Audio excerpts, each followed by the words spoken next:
senhores, vamos aí para a aula 7, aula de mineração em período pombalino, aulinha de história do Brasil, né? Vamos aí para mais uma aula muito densa. Estou pretendendo dividir essa aula em 3 momentos.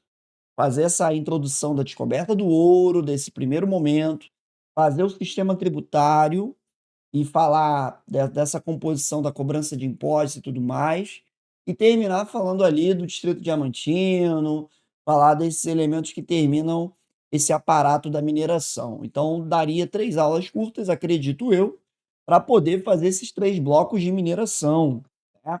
Então, vamos lá, vamos, sem mais delongas, começar a trabalhar, que é basicamente abordar o quê?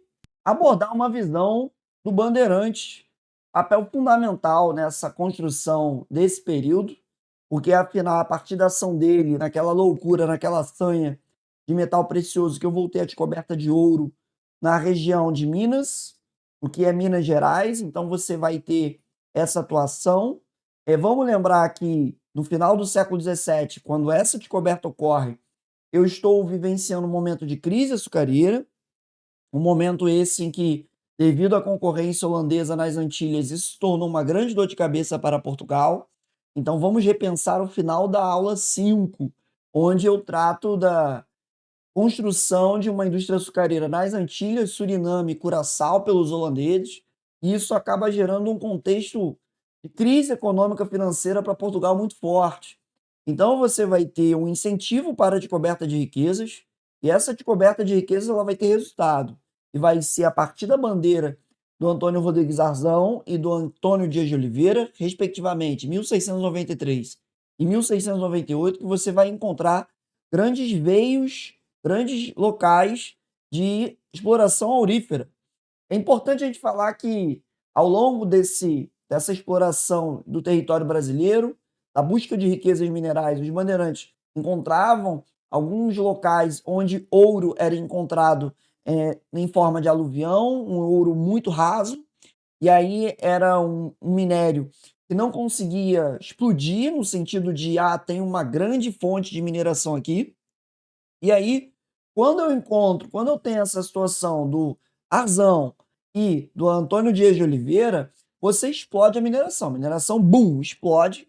E aí, próximo ao Rio das Mortes, Rio das Velhas e Rio Doce, vou colocar a região no mapa, você consegue ver o triângulo desses rios que forma a região da mineração, que forma a região muito forte da mineração aurífera, muito forte da construção da exploração de ouro.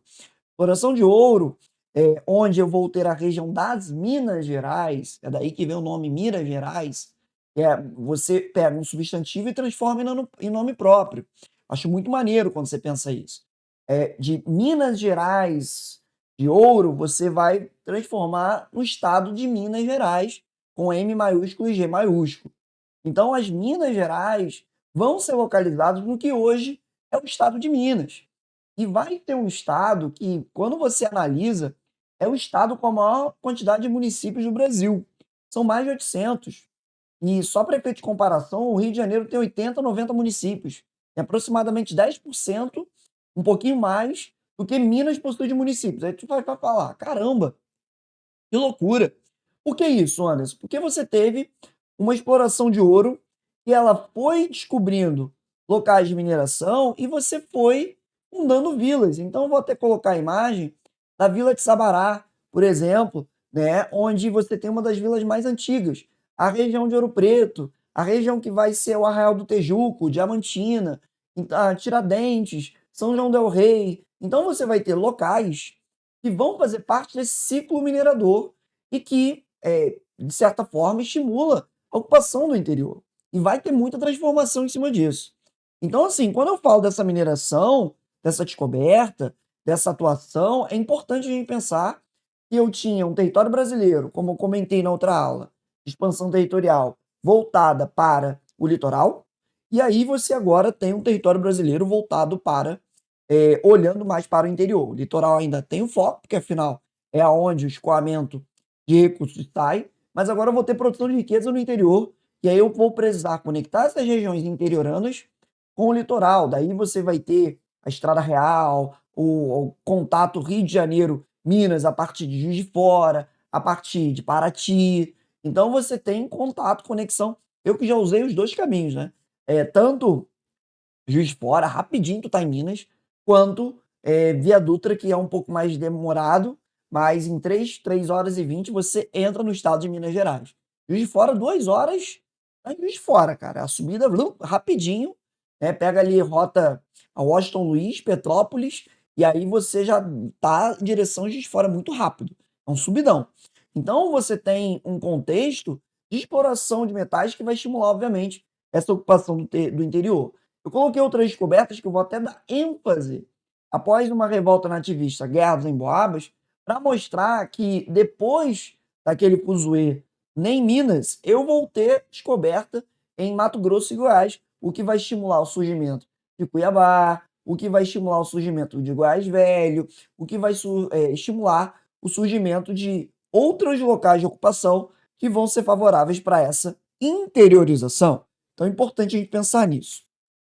Primeira fase do ouro, uma fase ligada ao aluvião. Eu sempre comento com o alunado que esse ouro inicial é um ouro superficial, é um ouro que você faz ali do garimpo, a fascação, né? É um trabalho ligado ao garimpeiro, é um homem livre, é um homem que não tem escravizado, é um bandeirante, é um cara que é pobre, está ali com a sua peneira, está ali trabalhando no rio, e é um ouro de rápido esgotamento. Então você termina de explorar no local, vai para outro, vai para outro, vai para outro, vai para outro. Por isso que quando você olha Minas Gerais, você tem um município colado com outro.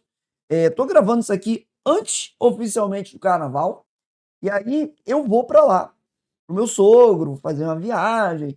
E a cidade que ele mora é colada com outra, que 20 minutos você vai para outra, mais 20 minutos você vai para outra.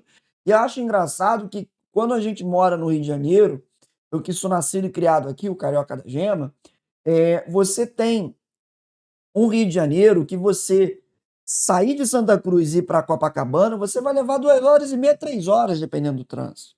Então é um trajeto imenso, enquanto que lá em 2, 3 horas você passa por uma porrada de cidade.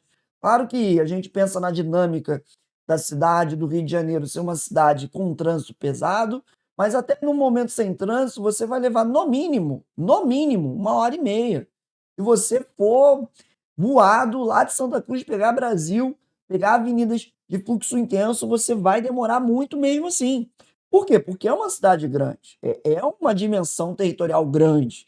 E aí você tem esse ouro de aluvião que estimula a fundação desses vilarejos. O cara termina aqui, vai para o outro lado, pá, pá, pá, pá, pá. Então, isso ajuda a expandir o território nesse sentido. E aí, quando esse ouro vai para o esgotamento, você precisa desviar rio, você precisa cavar buraco, desviar cachoeira para fazer uma mina, uma caverna, uma mina com sustentação, com pilastra, com teto sustentado. Então você cria um elemento minerador ali e aí você demanda mão de obra escravizada, você demanda de trabalho pesado, você demanda de feitor, de capataz para cuidar desse escravizado, você tem uma escavação pesada, você tem a lavra. E você vai ter uma galera que tem escravizado, que tem dinheiro para poder entrar nisso. E aí, já até antecipando um pouco do sistema tributário, uma coisa que vai ser criada logo no início da mineração vai ser a Intendência Geral das Minas. Que ela vai ser responsável pela distribuição das datas. O que, que são as datas? O bandeirante encontra o território e, para ele até depois não ser acusado de contrabando, ele tem que informar as autoridades. Aí a autoridade vê, ele descobriu, tem aqui um lote de, sei lá, 1.000 metros quadrados de uma área mineradora, aí pega isso, divide em 3 lotes, você, o descobridor, pega o primeiro lote, né, e o segundo lote também é oferecido a ele, se ele tiver escravo necessário para isso, e muitas das vezes ele não tem, então o que, que acontece? Esse segundo lote vai ser concedido a alguém que tem escravizado, e o terceiro lote é da coroa. Então você vai fazendo uma divisão, e dentro dessa divisão, se o cara não tiver gente para trabalhar, ele perde. Então é interessante pensar isso. Dá para fazer associação com a Guerra dos Emboabas, que a gente vai comentar isso mais tarde. Na aula seguinte, na aula 8, com revoltas nativistas. Então, você tem aqui elementos que fazem parte desse contexto de exploração, e a lavra é uma exploração mais pesada. Vamos lá. Vamos falar das transformações. Aí tem a imagem da Vila de Sabará, e eu acho maneiro, foi há pouco tempo Ouro Preto, é assim mesmo. Você, dependendo do local, me estabeleci numa pousada mais elevada, e eu tinha um panorama da cidade, eu via o vale, eu via as igrejas mais ao alto, é assim, fantástico. Eu vou ver se vejo as fotos de Ouro Preto, e aí eu vou colocar aqui para você ver que é a mesma coisa, tá ligado? É assim, tu olhar a representação de Sabará do século XVIII e você olhar a foto hoje, tu fala, caraca, não mudou nada, é muito doido isso. Aquelas casas coloniais, aquela montanha, maneiraço. E aí você tem uma população no Brasil que aumentou 11 vezes, porque você tem um fluxo de pessoas vindo para cá por conta da corrida do ouro, virou loucura, corrida do ouro, corrida do ouro, corrida do ouro. Isso também vai, obviamente, impactar tanto no surgimento de cidades, que vai vir uma população, vai crescer, vai ter, né, uma interiorização da colonização, vai ter cidades surgindo no interior, um crescimento de gente vindo para cá, ouro, ouro, ouro, ouro, vai faltar comida, vai ter problema alimentício, vai ter carestia de alimentos. Tem até uma frase do Antônio que ele fala: o garimpeiro ele morre com a enxada na mão e com a fome na esperança de encontrar a pepita de ouro. Então você vai ter N elementos que vão fazer parte da posição de uma sociedade que está se modificando, uma sociedade colonial que está se interiorizando e está crescendo. Se eu tenho um aumento da população, eu também vou ter um aumento dos escravizados.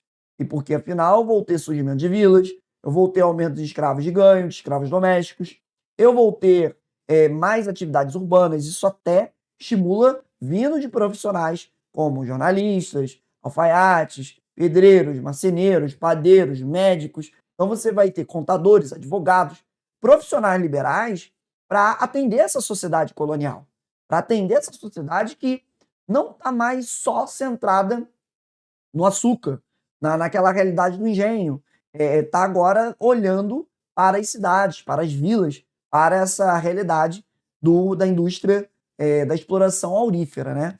E também vale a pena pensar que eu mudo o centro, o eixo econômico do Nordeste para o Centro-Sul. O Rio de Janeiro vai se tornar importante canal de entrada, e é até que por isso que ele vira capital logo em seguida, na metade do século XVIII, em 1763, com a ação do Marquês de Pombal, que é um ponto que eu também vou tocar junto lá com o Distrito Diamantino, tem que falar sobre o Pombal, tem que falar sobre a contribuição dele, a gente vai falar sobre o momento em que o Rio de Janeiro se torna capital. Eu vou até separar ele com um bloco específico, vou botar Tributário e Diamante juntos, e aí boto Pombal, Dona Maria, Renascimento Agrícola como último bloco para a gente entender o que acontece no final da mineração.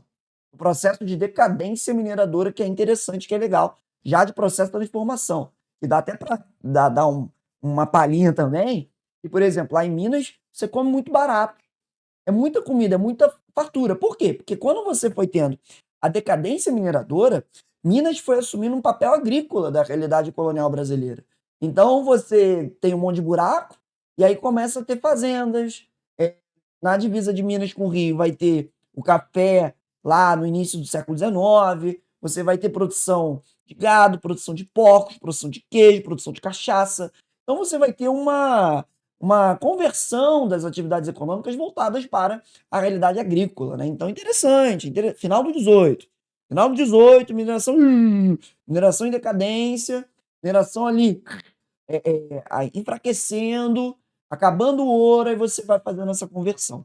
Vale a pena também pensar que eu vou ter um crescimento de, obviamente, comerciantes de crustáceo, né? Principalmente os tropeiros. Eu tenho até uma imagem de tropeiros logo em seguida a esse slide. Os tropeiros eles vão ter um papel muito importante porque eu estou falando de uma interiorização. Então, eu preciso levar mercadorias para essas regiões, eu preciso atender o mercado que vai se compor.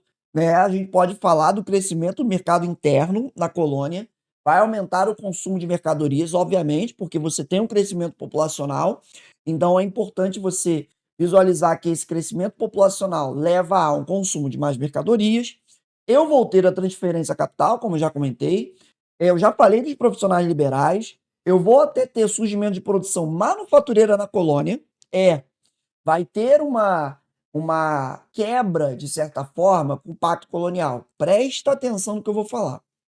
O Pacto Colonial, ele era vigente. Eu não estou acabando, não estou fazendo a abertura dos portos aqui. Mas o que eu vou comentar com você? vai começar a ter a vinda de profissionais liberais que vão começar a produzir mercadorias na colônia. E esses profissionais liberais, eles vão começar a concorrer com os produtos manufaturados. Essas manufaturas no Brasil colônia vão começar a incomodar Portugal.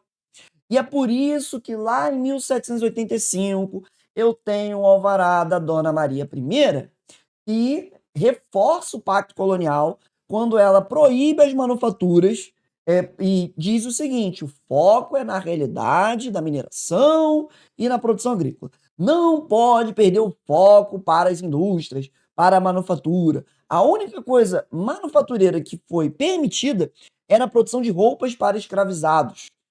O resto, tudo foi reforçado, uma proibição, porque a Dona Maria I percebeu, vou falar disso, eu vou ler o Alvará está presente na internet, você consegue ler, a introdução é muito maneiro, para você ver um documento histórico que reforça esse posicionamento português. Então vamos lá, a mineração, ela estimula o surgimento de manufaturas no Brasil colônia e Portugal, logo em seguida, vai lá e, vamos cortar isso aí, não posso permitir manufatura, porque isso vai concorrer com as minhas manufaturas, né?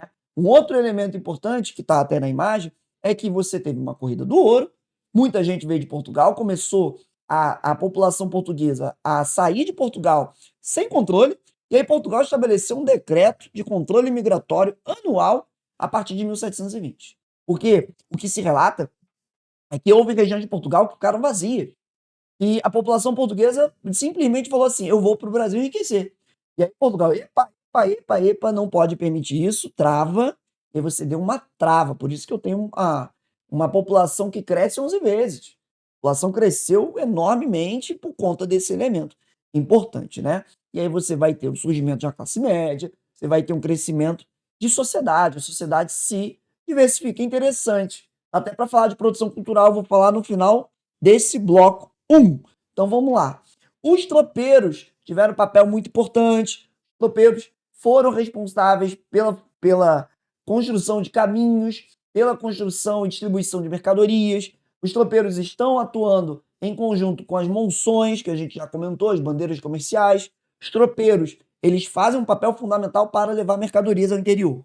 E é daí, por exemplo, que surge o famoso feijão tropeiro, né? Tem a história também, eu lembro, e aí homenageando o professor Lameirão, né, para lembrar do amigo, caso veja esse vídeo, eu lembro dele comentar a história que ele comentou, que os tropeiros, ao transportar cachaça e queijo, o balançar das carroças, das mulas, e aí a cachaça muitas das vezes caía sobre o queijo, aí um queijo mais curado, um queijo diferenciado. Então você tem, por exemplo, essa referência legal, maneira essa ideia.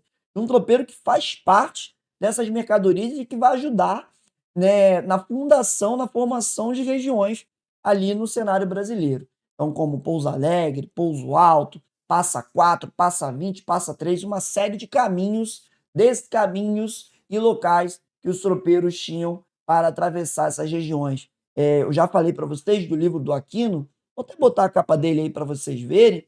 O Aquino, ele tem histórias fantásticas, falando que o cara, para ser tropeiro, ele tinha que ter uma pele mais rígida, ele tinha que ser um cara mais cascudo, um pé rachado, uma pele que bicho não entra. O tropeiro dormia em qualquer lugar, meu irmão. É assim, qualquer lugar ele pousava, né? Então daí que o nome Pouso Alto, Pouso Alegre, vou pousar ali, vou dar aquele pouso ali, vou dar uma descansada de 5, 6 horas para continuar com o meu transporte e fazer meu dinheiro. O que se relata é viagem de 3, 4 meses, e aí vai, desce, aí volta. É assim, uma coisa fantástica, são relatos maravilhosos. É interessante de você ver esses caras sendo muito aventureiros, né? É uma coisa bizarra, uma coisa de louco. Então vamos lá, vamos seguir. Os tropeiros, eu também tive os extratantes, os intermediadores da galera que comprava os escravizados na região portuária, na cidade do Rio de Janeiro, e fazia mediação desse comércio com traficantes no porto com o comprador final. Eu posso falar que é o atravessador, que é o cara que é o intermediador, que é o tratante que leva esse escravizado, vende por um valor maior, dizendo: ó, eu tive o trabalho de trazer essa peça para cá, né? trazer esse indivíduo para cá. E agora? E o dinheiro que eu vou ganhar em cima dele? E aí vender esse escravizado para o comprador final. Acho que vale a pena a gente entender que essa atividade vai ser muito lucrativa. A escravização ela vai ser ainda lucrativa até a primeira metade do século XIX. Aqui eu vou dar início a um boom escravizador por conta da mineração. Vou comprar muita gente, vai entrar muita gente aqui, vai entrar muita gente escravizada da África. Um problema, um crime contra a humanidade durante o café. Mas é importante pensar que é nesse contexto de crescimento econômico que essas pessoas chegam em maior número para cá. Então, se pergunta isso numa prova, você sabe que o crescimento é devido ao ciclo minerador e ao ciclo cafeeiro, que foi até mais intenso que o minerador. O ciclo cafeeiro ele puxa muito mais escravizado, é o último gás, é o último boom de escravização. E aí depois você tem Eusébio de Queiroz, a gente vai tratar disso em próximos encontros, né? É assim que funciona. Então vamos lá. Para a gente terminar esse bloco 1, eu queria falar de uma coisa que eu vi, né? Eu vou ver se eu consigo colocar algumas imagens aqui da minha viagem lá a Ouro Preto e tudo mais, Mariana. Só essa imagem, por exemplo, que eu não fui lá, eu não fui ver os apóstolos, está em Congonhas, né, em Pedra Sabão, os apóstolos do Aleijadinho, os 12 apóstolos. Mas, por exemplo, eu vi a tradução lá das cartas chilenas, o documento original do Tomás Antônio Gonzaga, né, na Casa dos Contos, na casa que era a Casa de Fundição em Ouro Preto.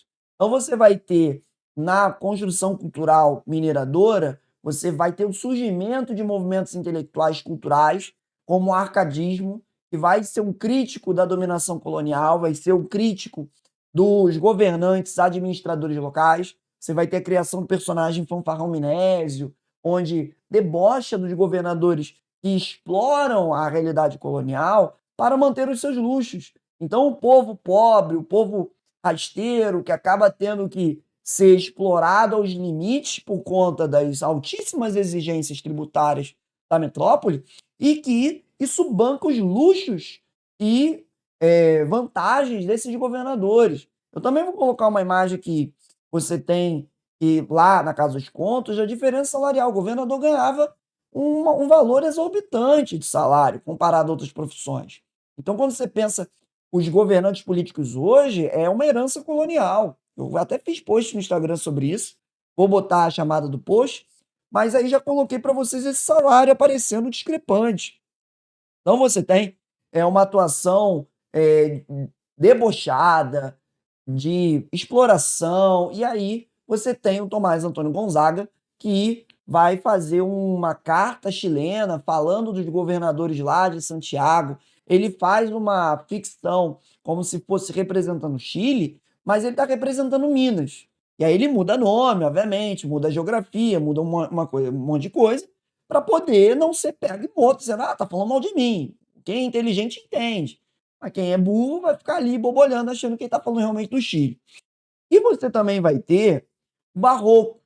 O barroco brasileiro vai ser criado nesse contexto, vai ser focado em igrejas, em obras religiosas, em santos, em apóstolos, em tetos de igreja. Então você vai ter o papel do Aleijadinho, que tem muita coisa. Vou botar mais algumas obras dele, assim, o trabalho dele é monstruoso, fantástico. Eu cheguei a ver a igreja que ele foi enterrado, né, que tá os restos mortais dele. E você também vai ter o mestre Ataíde, que eu fico surpreso por conta do papel que o Ataíde fez de pegar, por exemplo, tons de terra e misturar para a tinta render. E aí você vê essa pintura do mestre Ataíde, que ela tem uma coisa diferente.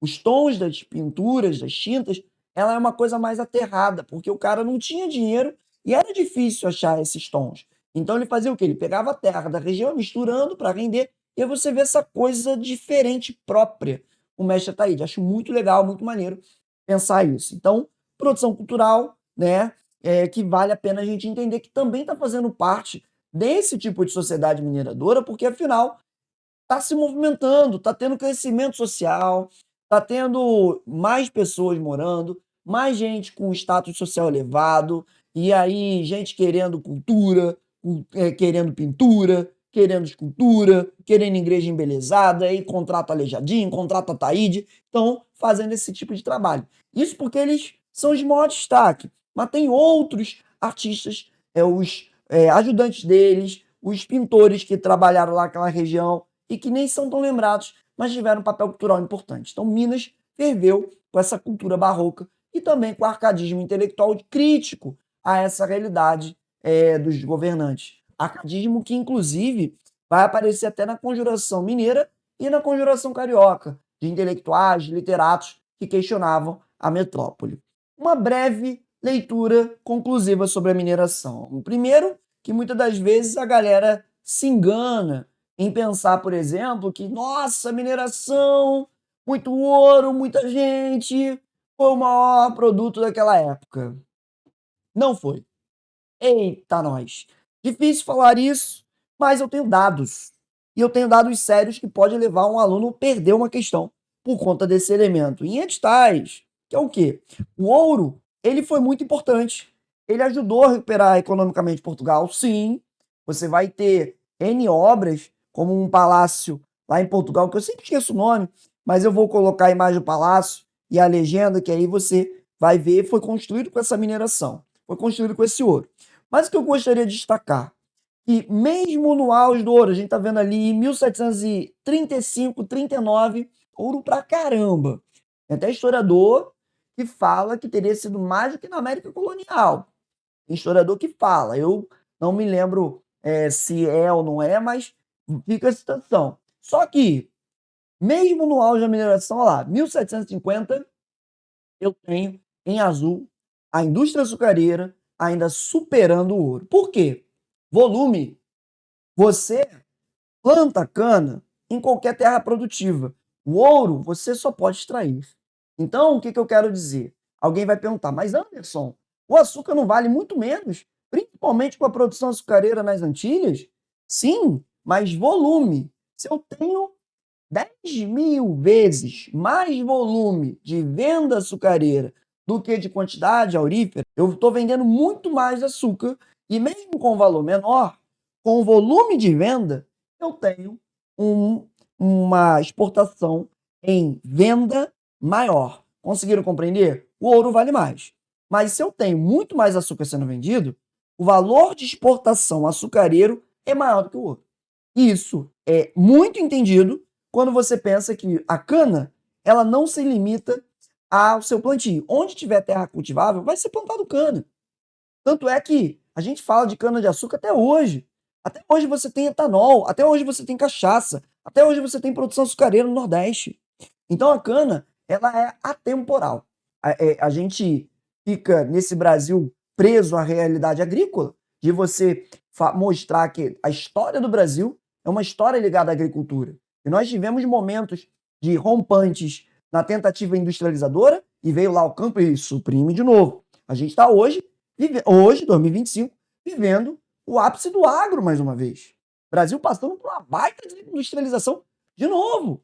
Nós viemos com Vargas, aí desindustrializa de novo. JK, desindustrializa. Aí anos 80, desindustrializa. Então assim, o agro, ele é muito forte. E aí, de novo, esse agro, ele ainda era mais, em volume, maior do que o ouro.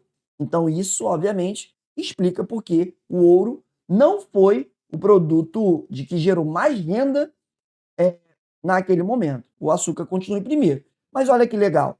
Sem o ouro, Portugal não teria a recuperação econômica que teve. Tanto é que você tem essa famosa frase Dom João V que fala: meu avô me devia, meu pai devia, eu não devo, não temo. Então o rei que mais se deu bem com o ouro, Dom João V, 1706, 1750. Ele viu o melhor momento.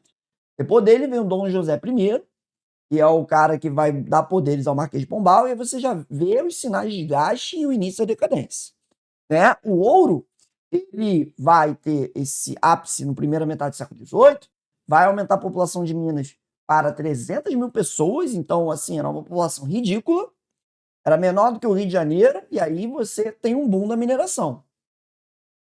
E é importante pontuar, aqui está a imagem, né, para a gente ampliar dessa ideia das colunas, acho que vale a pena a gente pensar nisso, ó, em 1700, 300, 200 mil, e aí em 1800 a população 3 milhões e 300, 1 milhão e 200 de escravizados, então população imensa. Aí as colunas em azul açúcar, em vermelho laranja o ouro. Mas uma coisa é importante tocar, para a gente fechar, é que mesmo com essa quantidade exorbitante de ouro que foi para Portugal sendo explorado, essas 800 toneladas de ouro ao longo da história, uma mineração imensa ao longo da história, é importante a gente pontuar uma coisa que é o seguinte: Portugal, desde o final da União Ibérica, ele tinha uma dependência com a Inglaterra. E quando a Inglaterra percebeu a descoberta de ouro no Brasil, a Inglaterra estreitou laços comerciais com Portugal, criando uma dependência muito forte na realidade comercial entre Portugal e Inglaterra. Qual é? Tratado de Mituém, o Tratado de Panos e Vinhos, onde ficou estabelecido que a Inglaterra vendia tecidos para Portugal, tinha um monopólio de tecidos, e Portugal tinha um monopólio de vinhos na Inglaterra. Só que, como está aparecendo no gráfico, tá aí nessa imagem, dá para a gente fazer ampliar, como o vinho vendia muito menos, muito menos que o tecido, se você parar para pensar, tudo é tecido, né? Então qualquer veste é tecido, toalha é tecido, vela de navio, cortina, tudo é tecido, tudo é tecido. Então, você até tem sapato de tecido. Então, assim, você usa muito mais tecido do que você tem consumo de vinho. E aí a balança comercial de Portugal ficava quebrada, porque você tem muito mais importação do que exportação. E aí como é que você compensa essa balança? Está na imagem, o ouro. Então o ouro, ele vai sair do Brasil, vai para Portugal e vai bater na Inglaterra como um equilíbrio dessa balança comercial. Daí essa frase famosa, que é: o ouro deixou buracos no Brasil, igrejas em Portugal, porque alguma coisa foi produzida, e fábricas na Inglaterra. Por que fábricas na Inglaterra? O ouro dessa mineração vai ser essencial para a Inglaterra fazer o seu processo de revolução industrial no século XVIII. Então a Inglaterra ela vai ser malandra e ela vai caminhar na produção de manufaturas, vai aumentar a realidade comercial, vai produzir mais tecido, então ela vai ser muito malandra e com isso ela vai se tornar a oficina do mundo no século XVIII e XIX. E Portugal vai ver o ouro acabar e daqui a pouco vai ficar à mercê dessas dependências econômicas e militares da proteção inglesa. Beleza? Tranquilo? Esse bloco 1, né, para a gente trazer alguns elementos legais da mineração, falei bastante coisa, muita coisa legal. E quando a gente voltar, vou falar do sistema tributário e do distrito diamantino para a gente fechar esse bloco 2. Valeu!